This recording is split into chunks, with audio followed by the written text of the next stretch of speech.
This MMA Mania interview with Paul Semtex Daley was recorded on July 6, 2016. Steve Jewin, MMA Mania. You're on with Paul. Mr. Daley, how are you doing today, sir? I'm good, thanks. Last time we talked, I know we bantered about the idea of a fight at the O2 Arena in London, and lo and behold, it's happened. So how thrilled are you that you're going to be in this main event? Yeah, it's really cool, you know. Obviously, we were taken back by the Kimbo's passing and that, and devastated. He was a cool guy. But you know, I'm happy, and I feel privileged that I can take his place as a main event for the card at the O2 Arena, and it's a great fight. Semtex versus Douglas Lima. Since you mentioned the passing of Kimbo, we express our condolences here as well at MMA Mania. And do you feel that it's a little more disrespectful for Josh Koscheck to pull out again under those circumstances when he could have been in this fight? Yeah, well, Koscheck his heart is obviously somewhere else. He doesn't want to fight. I went to Fresno where he was the main event. He pulled out. I had to main event the show. He's pulled out in the UK this time. And by default, I'll say, I'm the main event again, minus Koscheck. So it seems that he's running scared a little bit. And in all honesty, and all jokes aside, I just think he's done with fighting. So I'm not really entertaining too much about future matchups with Koscheck. So at this point, you're just done with him as much as he's done with fighting. Yeah, pretty much. Wish him the best in his retirement, and you know, he's obviously been very clever. He's got a lot of money stashed, because even now I see recently Frank Mir is having to fight on, former UFC heavyweight champion. He's asking for his release so he can fight on to look after his family. So Koscheck has made some very wise investments and should give himself a pat on the back. But you know, if Mike Tyson can blow $500 million, I'm sure there may be a time in the near future where Koscheck needs to fight again. Everybody can blow any amount of money, no matter if they're a lottery winner or make $500 million Exactly. in fighting. It can happen. So. Exactly. But let's talk about Douglas Lima a little bit. He pulled out of a fight at Bellator 156 to take this fight with you. He hasn't fought in over a year. What do you think you're going to see from him? Not much. You know, he's a tough striker. Good right kick. Good right punch, good jiu-jitsu, he's a black belt, big guy for the weight. You know, I expect the very best Douglas Lima. I know he's definitely motivated by fighting me. This is a real test for him. You know, he knows about this fight, and it's how serious this fight is. You know, he's not fighting Ben Askren. You know, Koreshkov is a dangerous guy. I'm not going to put him down, but he's not fighting Koreshkov either. He's fighting Semtex. With numerous highlight reel KOs. Who's tough, who will be in your face, who's strong, who's fast. You know, he was only knocking people out of his left, but in his last fight started knocking people out of his right hand. You know, which way people are going to run now? You know, he's fighting a guy who's ranked currently in the top 10 by most kickboxing organizations in kickboxing, not even his first sport. He's fighting a guy who went 7-0 in kickboxing with 6 knockouts against kickboxing's highest ranked opponents like the Russian Stecharenko, who was ranked number 3 at the time of glory kickboxing. So he knows he's in with a real danger fighter, and he's training hard. Now, since you mentioned Koreshkov, it references something we talked about last time, which is that if you fought at the O2 Arena, hopefully it would be for the title. So you're fighting the former champion instead of the current champion. Is that still satisfying, or do you want to return to the O2 and face Koreshkov? Yeah, it's satisfying. It's satisfying in the fact that beating Lima, I'll be the clear number 1 contender, and I hear that this may not be the only show that Bellator are doing in the UK, and so I'll be looking to, if it works out that they can have the title fight here against Koreshkov, that'll be ideal. But you know, just fighting and winning the title is destined for me. So wherever it happens is good. What other arenas would you like them to come to then in the United Kingdom? Where would you like to fight other than the O2? Well, Nottingham Arena would make the most sense for me. You know, Carl Froch, one of the UK's and one of the world's best boxers, used to consistently fill that arena. And I think with you know the Bellator's media power marketing, I think that with me headlining, we could pretty much do the same thing. It's a nice arena, 8,000 seat arena. The UFC's been here. You know, I think Bellator should pay us a visit as well. That sounds like a good plan to me. Hopefully, you know, they'd get a few more fighters from the area that, like we've got on this card. You know, you could get Michael Venom Page on the card with you and Ollie Thompson on the card with you. Then it'd really be something special. Most definitely. You know, I think a UK heavy, any, you know, if you put a UK heavy card on, we all bring our support from our different areas, but Nottingham is a small place and has produced some fantastic boxers, and we are a fighting town. And I think that arena we could sell that arena out with just me and another main event fighter. You know, we really love to fight. You can see that in, you know, the fighters that we've produced, and in MMA and in kickboxing. You know, we used to be, you know, Team Roughhouse. We had a bit of a reputation here in the UK with myself, Dan Hardy, Jimmy Warhead, Ross Pearson, who's fighting this weekend. You know, we had a good thing going, and I think we could stir that back up. I think the MMA market in Nottingham is not as big as it was, but I think a big event, and we're right back up there. When you talk about great fighters that have been produced in England, I also think, besides you and the other people that we've already mentioned, of Michael the Count Bisping. How exciting was it for you to see him become the middleweight champion? It was fantastic, and it was something that I didn't expect. You know, I will admit it, and I'll admit it to Mike, and he'll probably laugh at me and probably be a bit angry that I didn't think that he'd win it, considering that we used to train together here in Nottingham, and he'd travel down from Lancaster, and we'd train together a few times a week, and he would think that I'd be backing him, but I just couldn't see I couldn't see how we could beat Luke Rockhold, and especially by knockout. And he's done really well, and he should be proud of himself. It was a fantastic win. I'll go on the record and admit I didn't pick him to win either, but he had the fight of his life, just like he had when he fought Anderson Silva. So we got to give him that Most respect. Definitely. Yes, he proved his point, and he'll continue to prove it. Yes, and I don't think he's definitely not going to let us forget about those two victories. And you know, we'll hopefully the Henderson fight happens, and we'll see how he does there. But congrats to him on those. Definitely those last two victories have been career-defining victories for him. And I think it's got to be motivating for the entire scene over there in England and the United Kingdom to know that champions are born there, champions are made there, and you're looking to become a champion in Bellator and continue that tradition. Yeah, most definitely. Let's not forget we've already got Lima there representing and flying the flag. Even though he's a bit more of a New Yorker nowadays, but you know, and Michael Bisping's a bit of an OC boy, but these are British fighters, and they are flying the flag, and they're doing extremely well. So yeah, I'm looking forward to following in both of their footsteps. Now, Ollie Thompson was a bit of a late addition to this card. He caught some of us watching Bellator 157 by surprise when he came out to make that challenge to Matt Mitrione. So what do you think about this fight potentially being the co-main event behind yours? Yeah, it's an interesting fight. I think Ollie, he's a tough guy, you know. He has a solid following in his hometown, and he's capable. I know he won a Grand Prix in Japan, and I've seen him fight a show over here in the UK, I think last year or the year before, a Macto event, and he looked pretty impressive in beating a Polish fighter.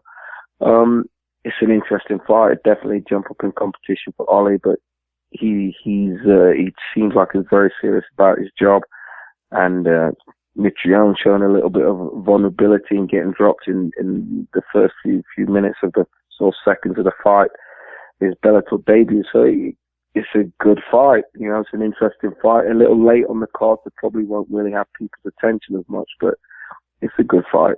Getting back to Yep. Douglas Lima again, I know you talked about how you've got the power in both hands and people can't run from you either way, but I know Lima, he loves that power too. He had 5 straight knockouts in Yep. Bellator before he lost the title. So do you picture this being Yep. an entirely standing, striking fight?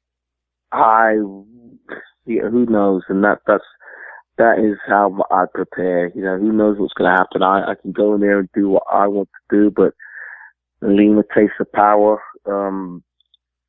He's probably going to try and turn it into a jiu-jitsu fight, which I'll be avoiding. Lima has not faced an opponent like me. You know, he's had Ryan Ford on his record. He's got Matt Brown, who he lost to in terms of strikers, and then he's lost to Koreshkov. He's a bit of an all-rounder, and Askin, he's a wrestler. He's not faced a guy like me. And I think, you know, you can watch me fight and you can be in there fighting me, and it's two completely different things. And I think that's going to be the shock factor for Lima is that I'm a little bit stronger than I look. I'm a 170-pound fighter, but I've done pretty well at 170 pounds for a small 170-pound fighter. I punch hard, but I punch a little harder than I look when you're in there. I look pretty fast, but when you're in there, I'm a hell of a lot more faster. And I have a ton of experience in kickboxing and in MMA. I have so many fights against so many highly rated fighters that all this comes into play. I've been in the big fights with Nick Diaz. I've challenged guys like Tyron Woodley's fighting for the world title. I've gone in there against, you know, Japanese warriors like Kazuo Masaki, who has wins over Dan Henderson. Lima doesn't have the same pedigree as me, and even though I've won some and I've lost some of these fights, I've been in there with these guys. I know my pedigree. Lima doesn't. He hasn't been in there with the type of characters I have, and I take great confidence in that, along with my own personal ability as a fighter. And I think, in fact, I know I'm just going to surprise a lot of people with how easily I beat Lima. Who is the toughest guy Lima's faced? Who is the most seasoned guy Lima has faced? Is it Ben Askren? Is it Matt Brown? Is it Koreshkov? I don't know, but those names don't add up with the guys that I've been in there throughout my career. I think from about 7 fights in, I fought Dave Strasser at Cage Raids 12. He just lost to George St. Pierre, but had still had 40 fights at the time. I beat Dave Strasser, absolutely battered him in I think 7 for 10 fight. Absolutely destroyed him over 3 rounds. Who was Lima fighting 10 fights in? Some fucking chump from, I don't know, some town in fucking Brazil. I don't know. He wasn't fighting the elite guys that I've been fighting throughout my career. And that is why I'm going to whoop Douglas Lima. And that is why people are going to be shocked with how easily I whoop Douglas Lima, because I'm the top boy in this fight, not Douglas Lima, former champion or not. All right. Well, pedigree is very well known on your record. Your list of knockouts and accomplishments, not short at all. But you've talked about Lima's pedigree as well, and you focused on those key losses. So I'm wondering if you take things away from the fights like Matt Brown and Koreshkov, and that's something you've studied in camp, like the chess game behind the fight. It's not something I've studied. I've watched very few of Lima's fights. I watched his last fight against Koreshkov, and I've watched another fight where he goes on Bambi legs against some wrestler, which he eventually came back to win, Steve Cole. I think absolutely had him nearly taken out with the overhand right. I think that was the wrestler, and that was one wild shot he threw. And Lima, you know, he was all over the place. To his credit, he recovered, but again, it shows his vulnerability. So yeah, I've watched those 2 fights, and obviously you see his highlight reels and you see the shots where it's finishing guys, but you don't see what round it is and what punishment guys have endured from him before he gets the finish. How many guys endure clean shots from Semtex? Not many. 1 or 2 land, and the guys are normally unconscious, or the refs, you know, jumping in. People don't endure shots from me. They don't get to round 3 if I'm persistently landing shots there out. And again, that's something that people have overlooked. And again, that's something that's going to become very apparent on fight night. Semtex punches are not, you don't enjoy them. You don't get to round 3. Lima shots, you may get to round 3. And a lot of them, people do get to round 3, round 2. When I'm landing clean shots for 5 minutes, not even 5 minutes, when I'm landing 1 or 2 clean shots, you're out. That's it, game over. And people are so much overlooking this. What people are overlooking, they think Lima's a stand-up guy. He is when he's beating up bums that Bjorn have brought in to make him look good. The most dangerous thing I find in Lima is his jiu-jitsu. I am not in the slightest bit worried about his one right-hand power punch that's as slow as a fucking one-legged tortoise, and I'm not worried about his right kick either. If anything, I'm worried about his jiu-jitsu. But again, your average MMA fan, your average MMA reporter overlook all these small little details that an experienced fighter like me, who's been fighting in MMA since I was 18 years old, I pick up on this stuff very, very easily.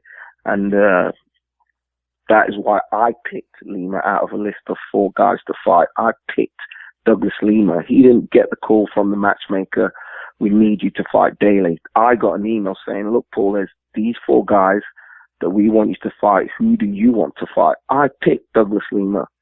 So let's be real here. Let's also be real about the fact that nobody should be overlooking you at this point with over 40 combined knockouts in kickboxing and MMA. If anybody is overlooking you, it's at their own peril. Oh, for sure. It's definitely at their own peril. And, I think, I'm not saying Douglas Lima is overlooking me, but this is the motivation. This is what fires me, because I know that a few people who don't look as deep into things as I do and analyze things as close as I am they're overlooking me. And I know Douglas Lima, so you can guarantee Douglas Lima knows this is a real fight. That he knows the dangers in this fight. He knows who is up there and who is the guy that is clawing to be up there. It's not me coming after Douglas Lima's position. He doesn't have the belt anymore. Douglas Lima is clawing for my legacy, my prestige. Everyone knows Semtex. Everybody knows Semtex. Everyone's seen what I do when I'm landing shots. He's the one clawing for me. He knows that. He's training harder than ever. So let's be sure of that. Before I let you go, I just have to ask out of curiosity, who are those other 3 names on the list besides Lima? Can you say? I can't say, but one of them is fighting on the card. One of them may or may not have been a former or future opponent of Douglas Lima. And the other was some bum that it was just not even worth fighting. So, I wanted to go for the former champ out of those people. Well, it seems to me you made the right choice, because it's an exciting fight that we're all looking Most forward definitely. to. So let's get some plugs before I let you go today. Anything you want to shout out, training partners, promotions, and sponsors? Sponsors, shout out to Fight Lab and Hooligans United, who have been with me from the small shows to the big shows. My whole coaching staff, Rupert, Sonny, Dave, Lee, Coach Ollie, Toby. Special shout out to Coach Kenny Johnson, who had me at his place for a week over in LA when things didn't work out at Bader's Gym in Arizona. All the guys at Black House Gym, all the guys I sparred with out there. Good luck to Alan Joban, who's fighting this week for the UFC, and it gave me a lot of good round while I was out there. And everybody that's put in work with me in preparation for this fight.